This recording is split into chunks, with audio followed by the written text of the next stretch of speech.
Can't wait to give this a bite. Wow, it's so juicy and crunchy. You definitely have to give this a try. Hello and welcome. This is Queen Gary from Mazuri Kitchen, and today we're making fried chicken sandwiches. I love fried chicken, and having it in a sandwich takes it to another level. After doing a bit of research and getting the basics, I challenged myself to give it a try at home. So let's explore together. The recipe I came up with is super easy to make, and it all starts here with a nice marinade to flavor the chicken. In a large bowl, we're going to add some buttermilk, some black pepper, some salt, paprika, a little bit of cayenne pepper, white pepper, some mixed dry herbs, and 2 cloves of crushed garlic. I'll whisk everything together and set this aside. Now I'm going to slice the chicken breasts to give them a nice even layer. Then we'll place them between 2 sheets of plastic wrap. We'll flatten them using the flat side of a mallet to about 1/2 inch.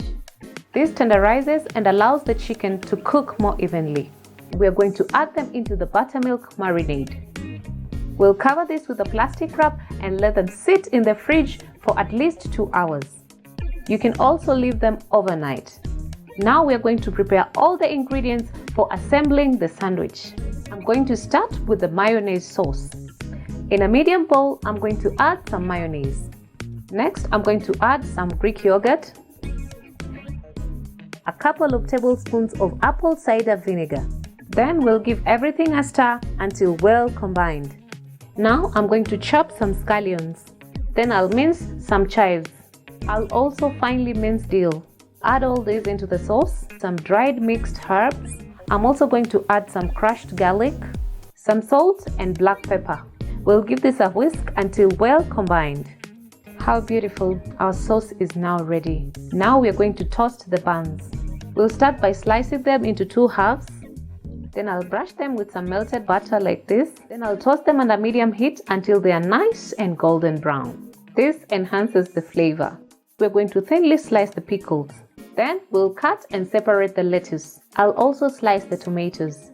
I'll set this aside until we're ready to assemble the sandwich. Now we're going to prepare the seasoned flour for breading the chicken. In a large shallow bowl, I'm going to add some all-purpose flour, some cornstarch, some baking powder, some white pepper, some garlic powder, onion powder, paprika, some cayenne pepper, some salt and black pepper. I'll whisk everything together and set this aside. I'm also going to add a few tablespoons of the buttermilk marinade into the flour and toss using my hands like this. This is going to help give the chicken some nice flaky bits. Now to fry the chicken. In a large pot, I'm going to add some canola oil. I'm also going to clip a thermometer and place this over medium-high heat. We'll bring the temperature to 365 degrees Fahrenheit. I'm going to remove the chicken cutlets from the buttermilk marinade one at a time. I'll let any excess liquid drip off, then I'll dredge that into the seasoned flour. I'll shake off any excess flour and then I'll dip it into the buttermilk marinade once again. Once again, I'll dredge it into the flour and press it on using my hands until well coated. The oil is now ready. I'll gently and carefully add the chicken. I'll add 1 piece at a time up to a maximum of 3. I don't want to overcrowd the pot because this could lower the oil temperature. I'm going to let it fry for 3 minutes and then I'll flip it and let the other side fry until golden brown. I'm going to repeat the process until I've fried all the chicken. Now to assemble the sandwich, I'm going to generously spread the mayonnaise sauce on both buns. Next, I'm going to place some pickles, then a lettuce leaf, a thick slice of tomato, our fried chicken, and finish off with a top bun. If you have liked this video, give it a big thumbs up and don't forget to subscribe. Bye for now.